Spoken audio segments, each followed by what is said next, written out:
Back in August 2009, a close girlfriend of mine had had a bit of a scare. I thought I haven't really done a breast check myself for a while. Did a bit of a check and I found a lump. So the next morning booked into my GP and went from there. It was diagnosed with lobular carcinoma, so lobular breast cancer. But I then met with my oncologist, Ross Jennings. He explained to me the process post-surgery, so what sort of treatment I would need to go through. And it was at that point that he suggested that I might be eligible for a clinical trial.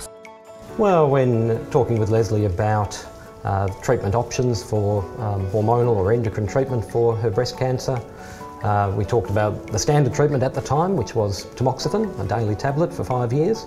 And I said to her, well, there's also a clinical trial available that you may well be eligible for. I always offer a clinical trial to a patient if there's a suitable trial available, because I think clinical trials provide patients with the best options.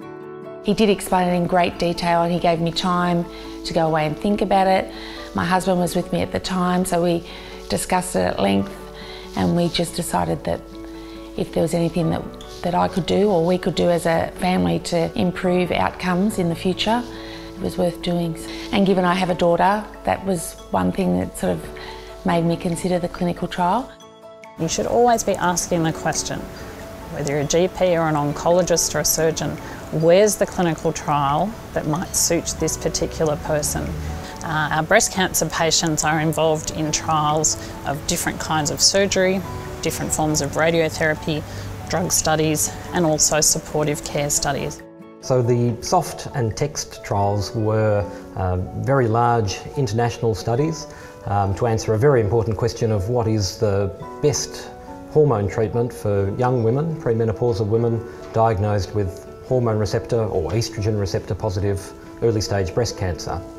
So around the world, and it was led by people in Australia, researchers got together to say, well, how can we do a better job for those young women with breast cancer, and in particular by changing the way their ovaries work, shutting them down for a period of time during that first part of their treatment.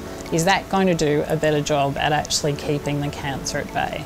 Within Australia, most breast cancer trials are coordinated by a central group called the Australian-New Zealand Breast Cancer Trials Group, and that interlinks us with researchers all over the world with whom we can work to solve complex problems such as Leslie's issues.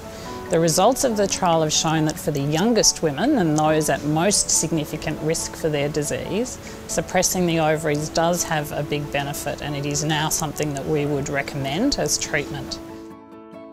Once I signed up for the trial, my support team, my oncologist and the trial nurse and my breast care nurse, they were so supportive, very relaxed, and it wasn't clinical. It was like they were as much a part of the trial as what you were. And I think just having that positive reinforcement all the time really helped me get through my whole journey, not just the trial itself. It's not just those patients on trials, but it's patients being treated in a centre that performs clinical trials as a whole. So clinical trials upskill not only the doctor looking after the patient, but the whole centre. Because clinical trials have a very rigorous protocol that needs to be followed, that then flows on to the rest of the treating community. Well, I think one of the things that motivates doctors every day when they sit in the clinic is that there are so many unanswered questions. And so every doctor will find every day they want to be involved in knowing the answers to more things.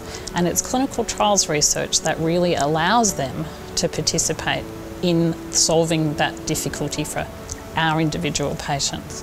I think the outlook of patients like Leslie has improved dramatically during the time of my working lifetime. I guess what I hope, of course, before I retire is that we've got even more options to offer, particularly women whose breast cancer comes back. Surely that ought to become a curable disease within the next decade. And so what we learn from patients like Leslie won't just be helping her, but things we might learn from the cancer sample that has gone back to the lab that she donated may help us in the future to help a lot more people rather than just the ones in her individual clinical trial. Well, if we didn't have clinical trials, our treatments would be exactly the same as they were 50 years ago, and that was pretty dismal. Mortality rates from cancer were very high.